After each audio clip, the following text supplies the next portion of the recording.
At ngayon sa mga balita po naman sa lalawigan.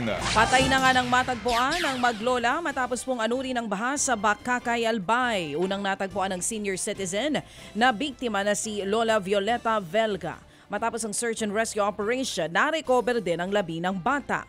Pauwi na po ang maglola galing ng simbahan ng abutan ng rumaragasang tubig.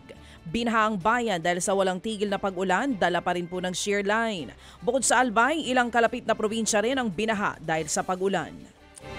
Sugatan ang isang driver at 4 na pasahero po naman matapos nilang makabanggaan ang isang truck sa Antipolo, Rizal.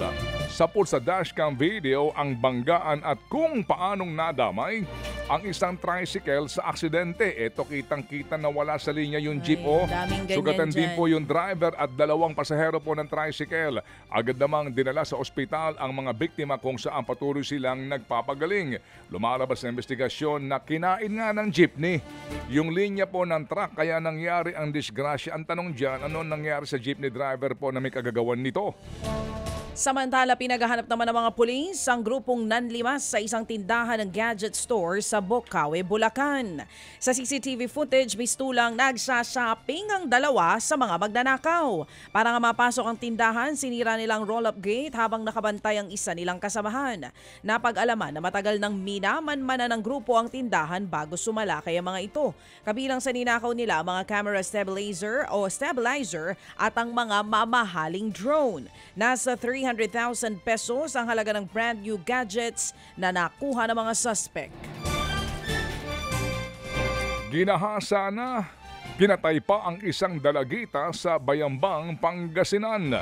Pebrero 18 po nang umalis ang biktimang si Jasmine Valdez Barberan sa kanilang bahay. Patay na siya at wala nang saplot ng sunod siyang makita ng kanyang mga kamag-anak. Ipinasusuri na ang bangkay ng biktima.